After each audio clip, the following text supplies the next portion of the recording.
ఈరోజు మనం కుబేర అష్టలక్ష్మి మంత్రం గురించి తెలుసుకుందాం. ప్రతిరోజు చాలా మంది ఇళ్లలో కుబేర అష్టలక్ష్మి మంత్రాన్ని పఠిస్తారు. కానీ చాలా మందికి ఈ అర్థం యొక్క పూర్తి వివరణ తెలీదు.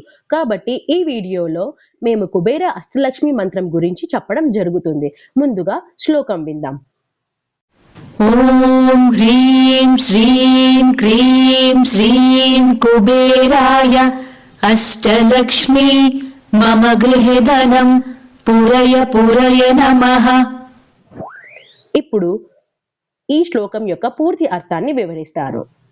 ఓం ధనాధిపతులైన శ్రీ కుబేరుడు మరియు అష్టలక్ష్మి దేవతలారా, మేము మీకు నమస్కరిస్తున్నాము.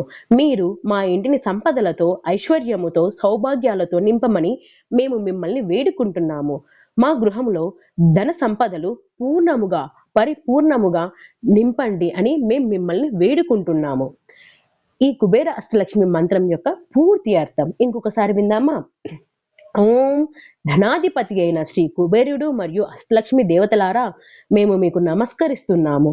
మీరు మా ఇంటిని సంపదలతో, ఐశ్వర్యముతో, సౌభాగ్యాలతో నింపమని మేము మిమ్మల్ని వేడుకుంటున్నాము.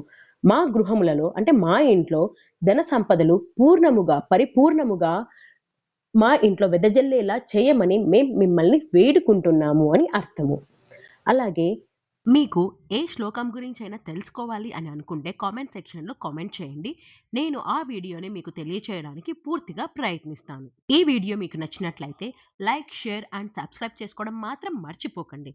మన నెక్స్ట్ వీడియోలో లక్ష్మీ స్తోత్రం గురించి తెలుసుకుందాం. సంపద మరియు శ్రేయస్సు కోసం ఈ శ్లోకం ఉపయోగపడుతుంది. ఉంటాను. ఇక సెలవు.